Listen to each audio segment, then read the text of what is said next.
Economics के तीसरे part में स्वागत है आपका। चैनल को सब्सक्राइब कर लें ताकि आपको लिंक्स मिलता रहे समय पे, और कुछ भी चीजें जो हम अनाउंस करें वो आप तक पहुंचता रहे। तो पहला शब्द है आज फैक्टर्स ऑफ प्रोडक्शन। जैसा कि नाम से लगता है, प्रोडक्शन के लिए जो जो चीजें जरूरी है उनको फैक्टर्स ऑफ प्रोडक्शन कहते हैं। पर इकोनॉमिक्स में ये प्राइमरली चार चीजों को मिल के बनती है। अब आप प्रोडक्ट बोले या आप सर्विसेज बोलें, दोनों के लिए यही मायने रखती है। मैंने पहले भी इसका उल्लेख किया है। तो फैक्टर्स ऑफ प्रोडक्शन हो गए लैंड, लेबर, कैपिटल और इंटरप्राइज। लैंड, लेबर, कैपिटल और इंटरप्राइज। सो याद रखिएगा। नेक्स्ट आ जाइए। नेक्स्ट शब्द है फाइट मनी। सो फाइट मनी जो है, जो कि ऐसे पैसे को कहते हैं, जैसे नॉर्मली करेंसीज क्या है कि करेंसी जो है वो कोई फिजिकल कमोडिटी से बैक की रहती हुई है, जैसे कि गोल्ड स्टैंडर्ड। तो एक करेंसी की बैकिंग कोई फिजिकल कमोडिटी जैसे गोल्ड से होती है। पर फाइट मनी वैसा मनी है जो कि इस ढंग की फिजिकल कमोडिटी से बैक ना होके जो है वो सिर्फ उसमें लोगों का भरोसा रहता है और वो उसके ऊपर चलती है। एंड दुनिया में जितनी भी मेजर करेंसीज हैं वो सब की सब फाइट मनी ही हैं, अगर आप सोचें तो। अगले शब्द पे आते हैं। अगला शब्द है फिस्कल पॉलिसी। तो अब गवर्नमेंट को अपने सारे टैक्सेस और कैसे खर्च करेंगे उन टैक्सेस को, इसके लिए प्लान बनाना पड़ता है, और उसी प्लान को जो है फिस्कल पॉलिसी कहते हैं। तो गवर्नमेंट का प्लान जो कि टैक्स और अ, खर्चे को लेके होता है उसको फिस्कल पॉलिसी कहते हैं। अगला शब्द है फ्री मार्केट इकोनॉमी। ऐसी इकोनॉमी जिसमें कि सारे के सारे जो प्रोडक्शन को लेके जो सारे डिसीजंस होते हैं वो प्राइवेट इंडिविजुअल और कंपनीज जो हैं वो अपने हिसाब से सब डिमांड और सप्लाई के बेसिस पे अपनी अंडरस्टैंडिंग पे लेते हैं। और साथ ही साथ जो वस्तुओं की कीमतें हैं, जो मार्केट प्राइस है, वो कहीं ना कहीं मार्केट डिटरमिंड होता है। अगले शब्द पे आते हैं। अगला शब्द है फ्री ट्रेड। और जैसे कि नाम से ही लगता है, फ्री ट्रेड जब आप इंपोर्ट और एक्सपोर्ट करते हैं गुड्स और सर्विसेज का, और इस इंपोर्ट और एक्सपोर्ट में जो है टैरिफ्स इन्वॉल्व नहीं होते, या कोई कोटा नहीं इम्पोज किया जाता है, तो ऐसे व्यापार को दो देशों के बीच में फ्री ट्रेड कहते हैं।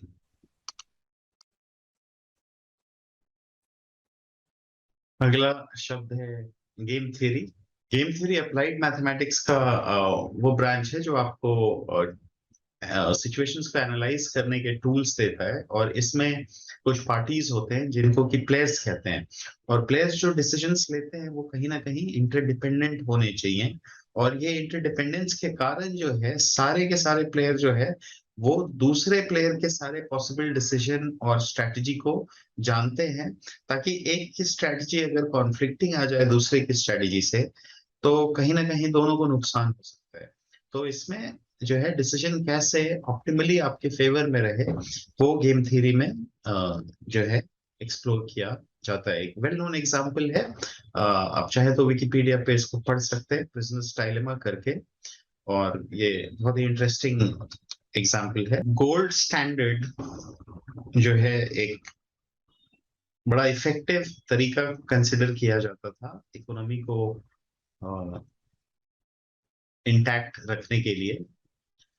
सन 1900 में एक एक्ट पास हुआ था जिसको कहते हैं गोल्ड स्टैंडर्ड एक्ट। और उसमें ये कहा गया कि ये जो गोल्ड है वो पेपर मनी से एक्सचेंज करा जा सकता है।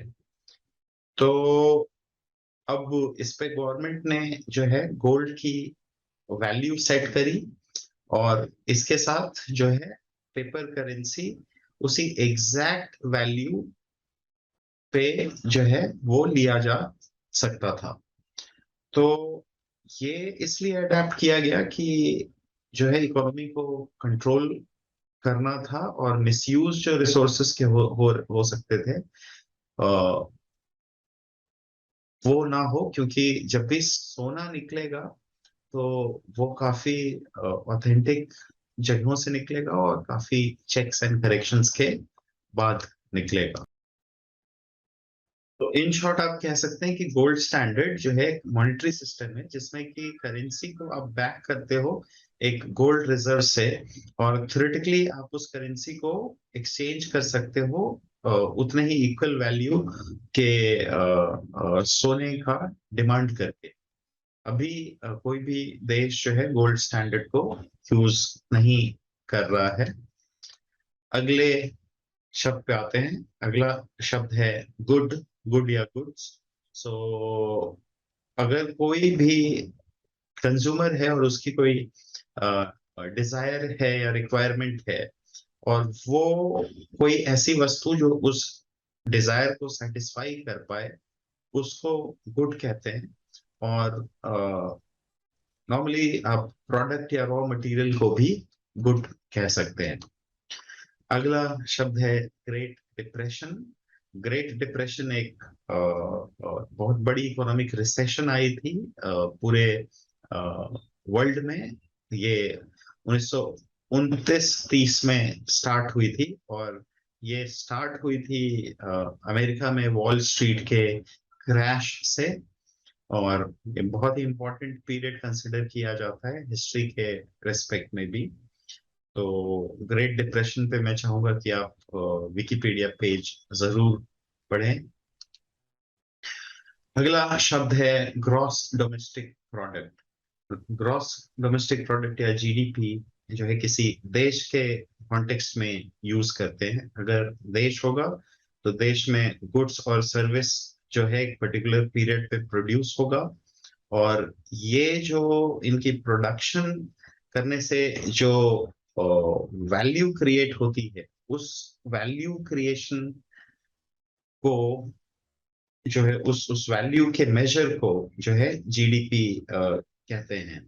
तो इन शॉर्ट आप ये भी कह सकते हैं कि जीडीपी जो है वो एक नेशनल इनकम का, एक पूरे साल का through the course of a year, वो नेशनल इनकम का मेजर को कह सकते हैं, माप को कह सकते हैं। तो ये कैलकुलेट होता है कंट्री के सारे जो एनुअल आउटपुट होते हैं उसको ऐड करके, और ये बहुत जो है इंफॉर्मेशन दर्शाता है। ये इंडिकेटर है बहुत चीजों का, जिसमें कि कंट्री में कितना इकोनॉमिक एक्टिविटी हुआ और कंट्री में कितना वेल्थ जनरेट हुआ। तो इसके डिटेल में आप इंटरनेट से पढ़ सकते हैं। अगला शब्द है ग्रॉस नेशनल प्रोडक्ट, और इसमें नेशनल वर्ड लग जाता है। तो ये है कि सारे गुड्स और सर्विसेज ने जो टोटल वैल्यू क्रिएट करी एक साल में, और वो सिर्फ जो उनका जो डोमेस्टिक ओन्ड बिजनेस था उन्होंने जो वैल्यू क्रिएट करी गुड्स और सर्विसेज में, चाहे वो कंट्री के अंदर ऑपरेट करें चाहे वो कंट्री के बाहर ऑपरेट करें, उस पर्टिकुलर वैल्यू को अगर हम ऐड कर दें एक साल में तो उसको कहते हैं ग्रॉस नेशनल प्रोडक्ट। अगले शब्द पे आते हैं। अगला शब्द है hyper inflation. Hyper plus inflation. सो हाइपर मतलब कह सकते हैं बहुत ही हाई रेट, और इन्फ्लेशन जो है वो एक ऐसी सिचुएशन होती है जहाँ की कोई भी गुड्स और सर्विस की जो प्राइसेस है वो बढ़ने लगती है। तो हाइपर इन्फ्लेशन के पहले इन्फ्लेशन समझना जरूरी है। जब वस्तुओं की कीमतें बढ़ने लगती हैं इस सिचुएशन को इन्फ्लेशन कहते हैं, और जब बहुत ज्यादा बढ़ने लगती है तो इसको हाइपर इन्फ्लेशन कहते हैं। अगला जो शब्द है वो है इंटरेस्ट रेट। तो आप जब पैसे किसी से उधार लेते हो तो आप पे इंटरेस्ट लगता है। तो कोई भी लोन पे जो इंटरेस्ट रेट है वो एक पर्टिकुलर परसेंटेज अमाउंट पे एक पर्टिकुलर साल में लगेगा, और जो कि आपको जब लोन आप रीपेमेंट करते हो तो आप प्रिंसिपल सम प्लस इंटरेस्ट जो है दोनों मिला के जो है वापस करते हो। अगला शब्द है international monetary fund. So obviously international है, और सो ये एक इंटरनेशनल ऑर्गेनाइजेशन है। ये 1944 में बना गया था। तो ये बेसिकली जब आप एक्सचेंज सिस्टम जो फर्स्ट सेकेंड वर्ल्ड वॉर जब हुआ, तो उसके बाद जो एक्सचेंज रेट सिस्टम कैसा होना चाहिए या कौन उनको सुपरवाइज करेगा, तो उसका जिम्मेदारी इंटरनेशनल मॉनेटरी फंड पे आया। एंड बाद में जो है ये आईएमएफ जो है वो गरीब देशों में फिर जो है फाइनेंस प्रोवाइड करने का भी काम करने लगी।